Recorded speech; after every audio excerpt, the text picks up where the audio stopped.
Hello and welcome to the archive where fandom meets culture meets nostalgia. I'm your host MJ. Thanks for joining us today.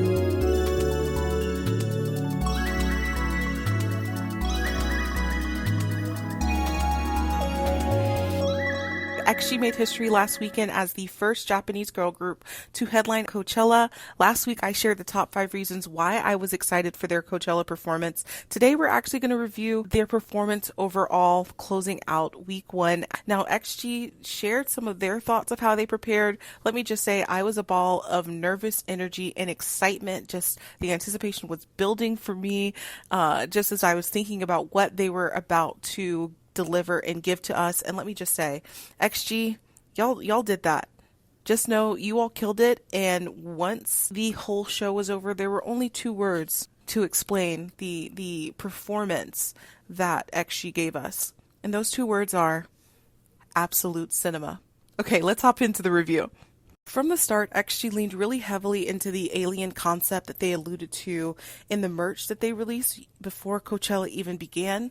The show started out, we see a ship landing on the Saharan stage and XG walking on in white robes. The live band starts playing and we hear the first 2 songs of the night, which honestly were some of the best choices that XG's team could have made as far as openers for Coachella. Both of these songs provide the full range of talent. Not only are you getting a vocal performance, you're getting a rap performance, and we also got a new dance performance. We can tell from the onset that XG and their team was super diligent to modify the choreo so that the girls could sing and leave more impact on the stage.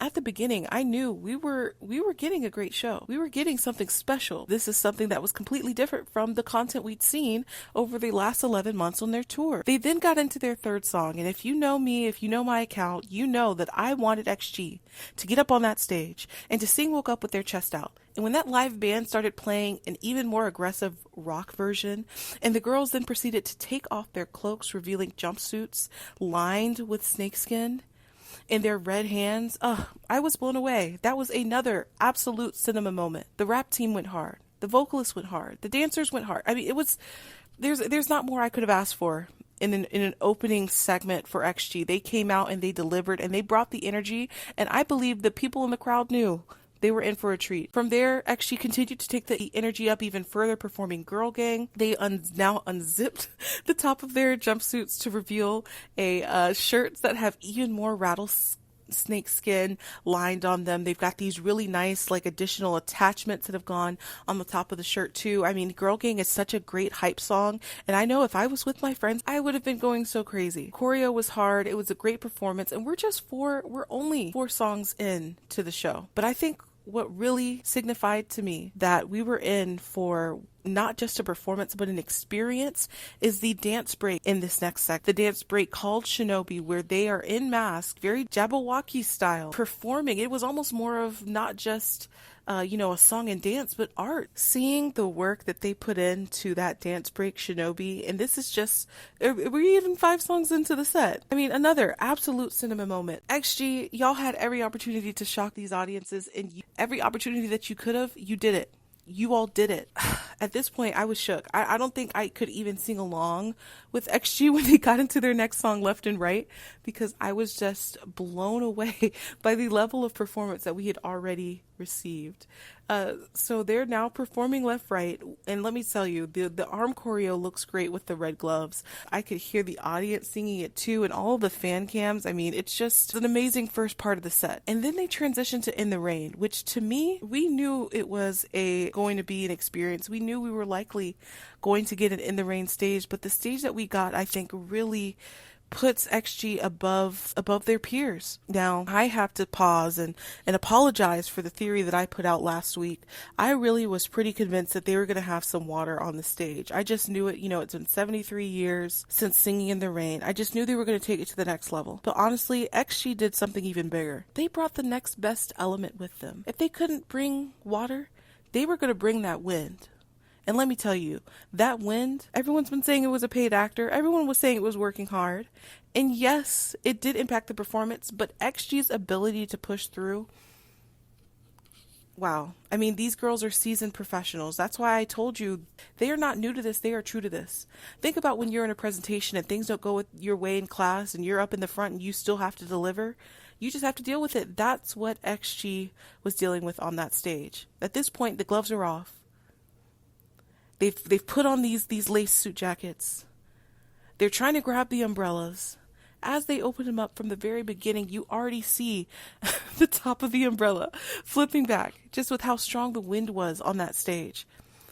And yes, you could tell that they were impacted, and you could almost tell that they were probably thinking, what the heck is going on? But I think of specifically Jaria throwing her umbrella and it going behind her. I think of Coconut trying to catch hers and it casting over to the side. Jurin kicking the umbrella that Coconut could not kick to make sure it's not in the way of them dancing. And honestly, they pulled it out without a cinch. So even though it was a challenging stage, I think their dedication to work past that shows the level of performers that they are. And something I thought was funny is that I guess someone at Coachella found one of the umbrellas that flew away on the ground and is selling it on eBay.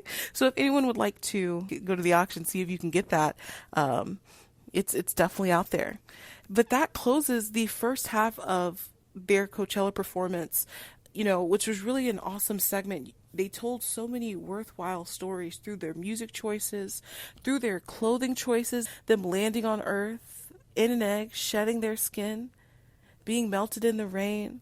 Even in the rain with the strong winds had it almost a stronger meaning to me because they truly had no umbrella to hide. If you're being introduced to XG at this point in the show, if they hadn't won you over already, they sure as hell were about to make sure that they won you over through the second section because honestly, the first section was amazing. The second section was even better than that. It was an absolute cinema moment. When these girls walked on stage to perform, Thank God I'm Fly, the outfits that they were in, oh my God. Oh my God. And of course they came out walking to the TGIF remix because we knew. But there's only a few words that I could say to explain how I felt when I saw these upgraded alien outfits. First of all, my favorite outfit of theirs on the tour was the alien outfit that they had when they performed a puppet show in TGIF. So the fact that they had changed their outfits into something that looked even cuntier than what they were wearing before, I think I audibly gasped. It was amazing, but so did the rest of the world because Jurin and Coconut were mentioned by Vogue as the best dressed, above Jenny and Lisa. So look, I hope this is a sign to the fashion world that they need to be invited to more things because we know they can walk. They showed that they could walk. I need to see them at everything going forward. But anyways, these upgraded alien suits were made by the same person and the same team who created the alien suits that they had been wearing for the first towel. This person is called Windowson, and if you don't follow them on Instagram already, I highly recommend that you would. The collection that they put together, and in the words of Coconut, like she said, everything's custom now. These custom designer outfits they put together for them. This series is called The Unidentified Flying Object, and each member has a unique design tied to their performance costume. I mean, these were stunning. I think my favorite was Jaria's. I am a sucker for primary colors, one, but two, I mean, just the placements of the flying saucers were just amazing. I love the concept of the saucers around their body and just the jewel tones that were all throughout the set. And then even think about the dancers, the neon green suits that they were wearing that were under those white suits. They've also been kind of releasing and taking down their skin throughout the set of this performance. Ended up with black dots. So it's a neon green suit with these black dots that are very asymmetrical. And honestly, did anyone else get throwbacks to the Incredibles, those black balls that continued to absorb? Well, anyways, shout out to the styling team for making sure that their styling is also fun, poppy, but it's something that can also provides to the overall narrative of the show that they put together. So transitioning back into the set list, after they perform TGIF, which let's just say the live band continues to make each of these songs of XG's even better. The individual plucks that we heard on the guitar live, I need a performance version of each of these songs. So Simon, you will get another Absolute Cinema if we get those released. Please, I actually need it in my life. Look, I know I said that I would fight Simon if it was not in the set list. And for legal reasons, I am joking. I was only half joking. Simon, please take this as my apology. Here's another Absolute Cinema because this was a perfect song. It didn't even need to be touched at all by the live band. It was exactly the song that you hear on Spotify, and it was 10 out of 10 for me. So as a fan, my number one wish was fulfilled. Thank you, XG. They then transitioned to what I said is the more modern version of Puppet Show. If you know, you know. The guitar version of this song, oh my god. And let me just say, I always love seeing XG dance to this song because they always look like they're having such a great time, right? And I kind of hate that the audience didn't get to hear the full original song, but guess what? They get the blessing, and I'm sure a lot of fans are now blessed with the fact that they get to explore the rest of XG's catalog. And when I tell you this song was my top song of 2024, I could not get this song out of my head. And I know that the audience is not going to be able to going forward either. When I saw the screenshot on my phone of Chisa crouched down on the ground with her black hair in that stunning outfit that was created for her, oh my god. I gasped again. Matter of fact, that was an Absolute Cinema moment. I was blown away. There was nothing I could say. She was holding that rose and she started singing, and I felt my heart start beating fast. And honestly, I completely understand what XG means when they say that this song is healing. I love it. But this, I think, is probably my favorite part of the night, and probably is going to be the most impactful moment coming out of Coachella. The way that they broke down the piano version of this song,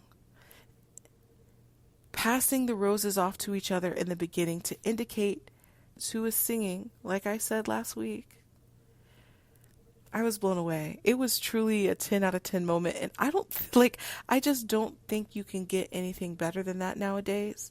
And if I wasn't gagged enough, then transition from the slow start part of the song to the breakdown part, I actually shed a tear. It was so touching. And now finding out just how instrumental the members were in choosing those new harmonies, I could cry again. I'm so glad that they chose to redo the vocals and create a piano version of this song so that we could witness the moment that we got to witness at Coachella. When I first heard this song on their album at the end of last year, I literally stopped.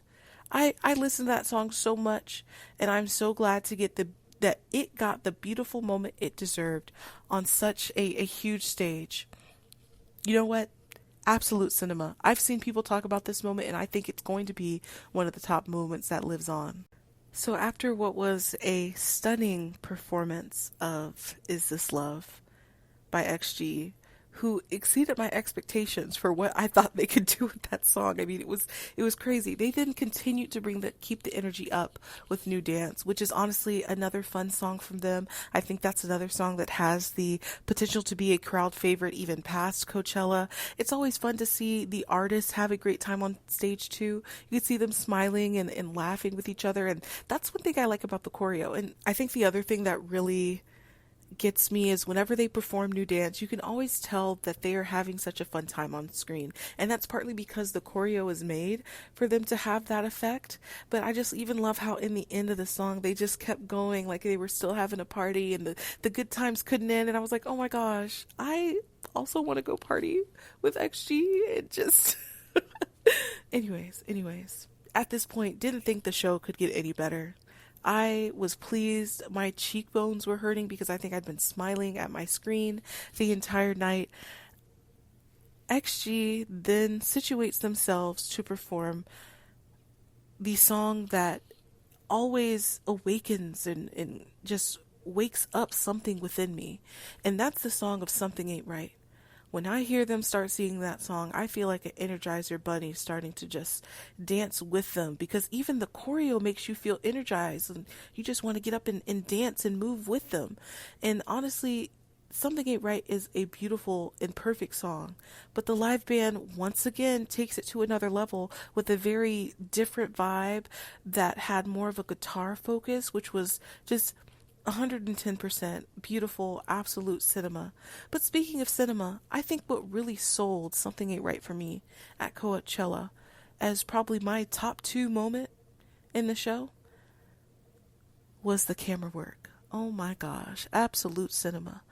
I felt like I was up on stage with XG and we were flying around space as they're orbiting around those aliens like saucers as they performed their rap sections and did the dances. I mean, it was beautiful, and the fact that the dancers were also just had that alien look to them as well. I mean, just each and every detail of this show was just chef's kiss, absolute cinema. The Hanada's little scrunched face, like, love it, love it. Right? I said this last week.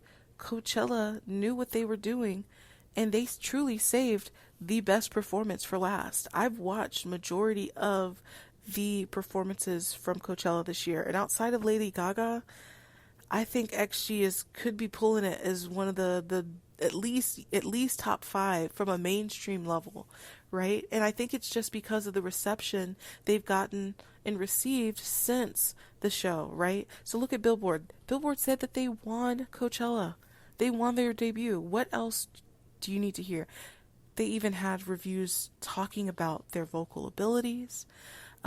Even Vogue, as I mentioned earlier, called them out from a styling perspective above some of the biggest names in fashion within the Korean industry, K-pop industry. The amount of engagement that I've seen from even mainstream fans, people who were streaming who hadn't listened to XG, people asking what new XG songs can I listen to, it's gone through the roof. In fact, XG hit 1 billion in streams on Spotify this week. It's amazing. I'm so excited and I'm so happy for the girls. But you know what? It's because they left it all on the stage. They truly did. They came out there, they brought the energy, they were professional, and they made an impact. They truly made an impact. It was down to the smallest of details. I still remember staying up at night to watch CL's performance, and the energy I felt when I saw the rest of 2NE1 come on that stage.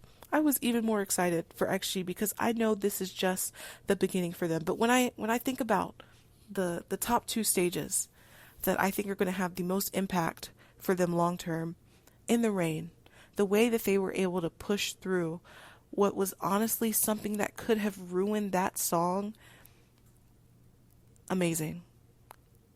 From a professionalism standpoint, they get a 5 out of 5 absolute cinema rating from me on this performance. The second most impactful stage is the one that made me cry, Is This Love?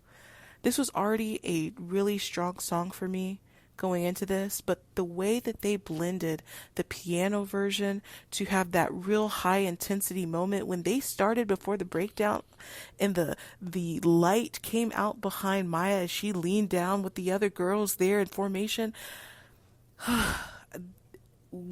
I get why the kids said last night was a movie, because it was absolute cinema. And I'm sitting here knowing that XG truly made these other groups, made all of their haters bow down to the X because of the talent that they showcased on that stage. It just makes me wonder, maybe we can have it all. And that's scary because it doesn't happen often. It really doesn't happen often. I said it in the last group. Each of these members can stand alone on the stage. And that can't be said for a lot of groups. And they're all standing alone, giving the same energy like 2NE1 did early in their career. But yet I see a lot of questions. I see a lot of people that are unsure about their vocal ability. I see a lot of people that were just questioning the backtrack. And let's be real.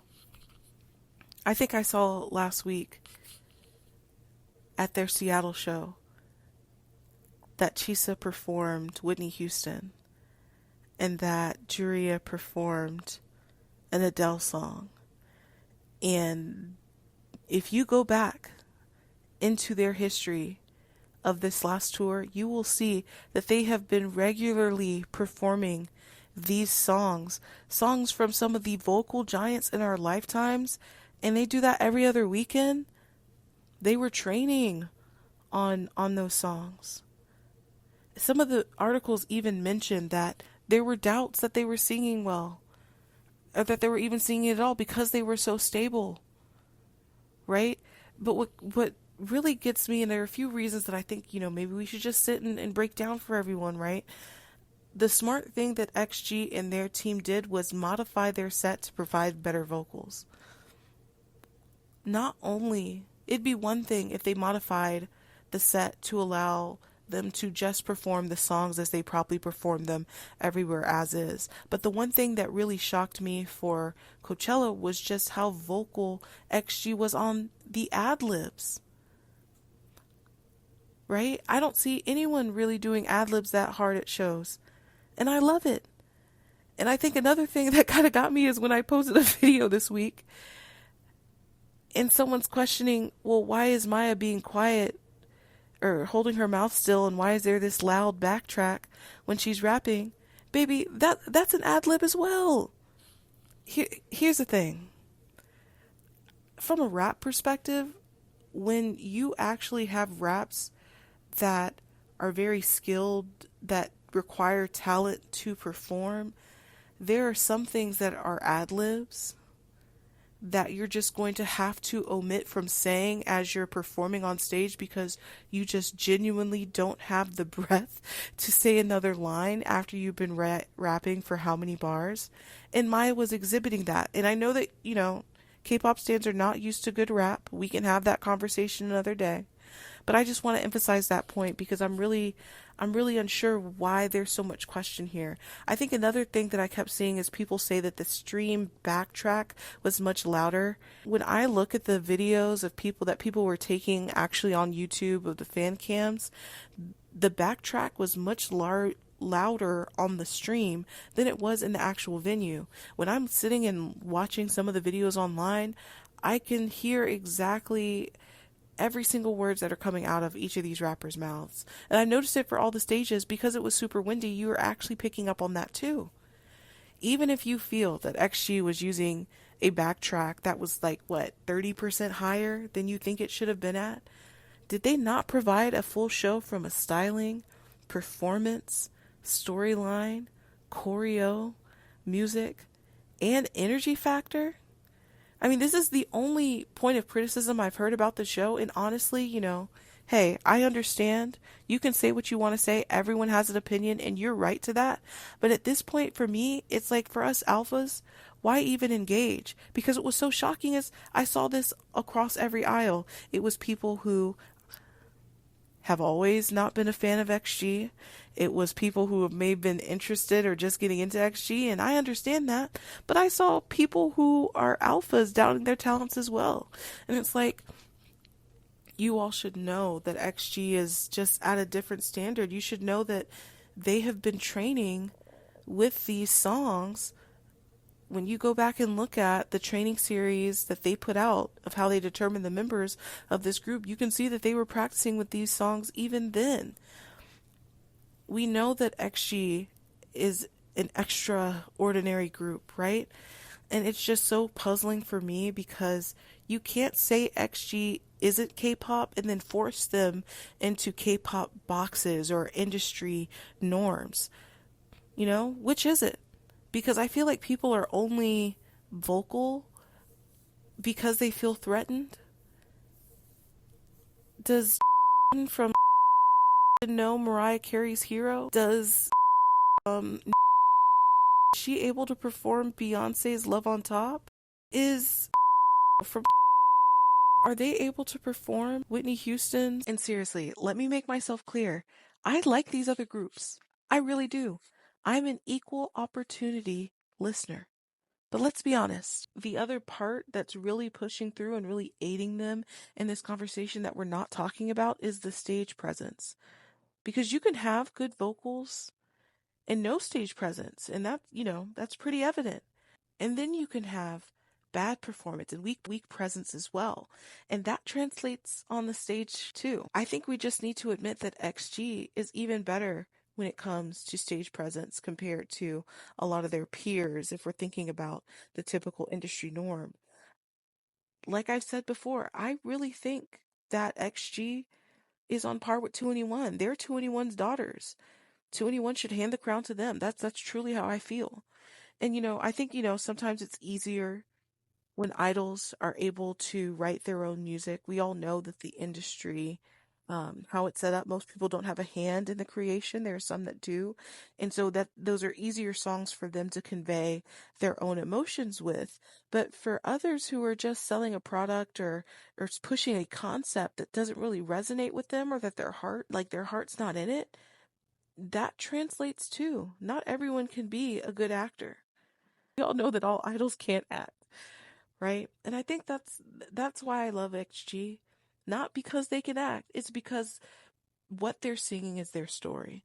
You can tell that they care, and it shows on the stage. They mean what they say in their song. Their story came first, and the lore that is associated with XG, which conversation for another day, right? That's what came after. A lot of these groups, the lore comes first, and the lore is not aligned with what these artists want to promote. And I just think it goes back to the great person that is managing this team and has made sure that that story is being told.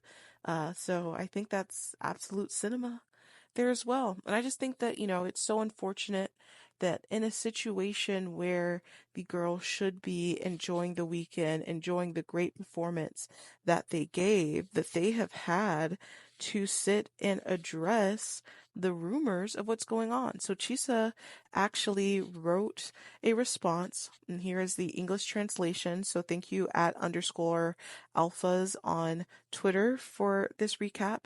So Chisa said on their kind of bubble like app, ALPHAZ, crying face, burning heart. Thank you all for the kind words, crying face, alien emoji. The power of ALPHAZ is really amazing, red heart. It will go well in parentheses, or if it's XG, it's because of your words of encouragement and love that we're able to create something like this. Oh my gosh, that is so sweet, she said. Whatever doubts ALPHAZ might have, I'll be happy if you're able to enjoy our music. Wow, she said that's enough for her, as long as we're enjoying it. How miraculous and moving is it to be united by music? That What a great point. That's exactly how I feel. Because it's not during one of our world concerts. ALPHAZ who were at the venue, ALPHAZ even more. And that gave us great sense of security. So that means that the ALPHAZ that were there went even harder for them because they knew that most of the people were being introduced to them. I was so grateful that there were a lot of ALPHAZ watching us on the stream too. Chisa, girl, that was me. I was on the stream. There is still week 2 left, and we're going to hit the ground running, so you should definitely watch. And don't believe the lip sync allegations. LOL. Exclamation mark. I know that's right. You better tell them. And I see that Jurin, Maya, and Hinata also like the message. They're not here to play around. They're really not here to play around. And that message, there were so many beautiful things in that message. First of all, the fact that she's just grateful that we're able to enjoy their stage and that she recognizes the ones that we're watching online. It's just so sad that she even had to say anything because this is a time that they should be celebrating themselves. I just think we all just don't need to get it twisted. Actually takes this seriously. They understand that this isn't child's play. We should have known from their past performances that they're going to take it all the way, and they did that. And so to end on a positive note, because we don't deserve, this performance doesn't deserve to end on allegations and the hate. The set for XG ended with Shooting Star, and that was such a great decision because it is essentially the biggest flex to seeing at the end. Chisa coming on and introducing it, having a super hard rock version of the song with the screen of the sky and them flying across the sky in the background. If I hadn't cried already, I was sure gonna cry then. And like I said, this is essentially a prophecy that XG has has written and has sung and has believed and has manifested. And I can't even say manifested because they put the work in. And they're telling us if they gave it their all, will it pay off? Working overtime, no days off. All these shooting stars in the dark, all of XG putting in the work when no one else can see, putting in the work, making a wish, hoping that they will take off the ground. Now that they're at a place where they are taking off the ground, they feel amazing. It's so out of this world, they're in space. Have they known that this was the concept they were always going to go for a Coachella performance? Hey, that's just me. That's just me ruminating. They're going up, heading to the stars, and they wouldn't trade it out for another life. No, they sure wouldn't. Those are the lyrics to Shooting Star. The lyrics. They meant that. Their dream is now realized. And what's so beautiful is this is only the beginning. When listening to their reflections of the show and how they were feeling, Jurin brought up their motto that they've been using for this year, that if you don't shed your skin, you will die. And wow, what a powerful message. What a powerful message that they were able to translate into their performance through the story they told of their clothing and in the words that they're saying in their songs. Wow. I mean, this is, like I said, this is just the beginning for XG. This performance, these words, their dream realized, performing at Coachella, that was just week one. We haven't even seen the second performance. I mean, I'm just so happy for them. I hope they felt proud of themselves up there on that stage, because at the end of the day, that's all that matters. You made your dream realize. That's what anyone wants in this life. It's truly a beautiful thing. So truly, no notes. We would be remiss if we didn't thank everyone who had a hand in this, because it's so evident from all of the details. I mean, I think about the sequins on the back of the chairs for Girl Gang. I think about all of the pieces of fabric that had to be sewn on those suits that the dancers were wearing. I mean, I think about the intricate makeup and hair design that we really didn't even get to fully appreciate on the live stream, right? Styling, logistics, production, the mixing, the live band, the dancers, the dance team, Sienna and her team. I mean, they all came together beautifully. So when I say congratulations, truly no notes, wonderful job, it's not just to those 7 girls that were on the stage, it's to everyone who was up there. And honestly, I mean, I think I've been talking for so long this afternoon. If there's just one thing I can say to wrap up my thoughts about this performance at Coachella, it would be, in the words of Michelle Obama, "Girl, you have done it again, constantly raising the bar for us all and doing it flawlessly. I'd say I'm surprised, but I know who you are. I've seen it up close and personal. Girl, you make me so proud, and I love you." So that's my take on the performance. But like I said, this was just week one. Week two is right around the corner. I'm so unsure how it will play out, but I'm excited for what this next weekend will look like. I think because of the impact that XG made in weekend one, that we are bound to have an increase in crowds. I'm speculating, are we going to get some new outfits? If anything, and this is my personal opinion, I could see them changing the outfits in the beginning, but I need to see them in that windowsin those custom fits again, because those were gorgeous, and I need to see it again. Now, I think another thing that could be interesting for week two is their hair. Are they going to make any different decisions? I'm been speculating, is Chisa's black hair going to become another color before next week? I mean, I don't know. We'll see. We'll see. How did you all feel about XG's Coachella performance? Let me know in the comments and let's get a conversation going. That is all for our episode today. This has been MJ from the Archive signing off. You can find us across all social media sites by typing in Archive, ARKHIVE, into the search bar. Until next time, y'all take care and we'll talk soon.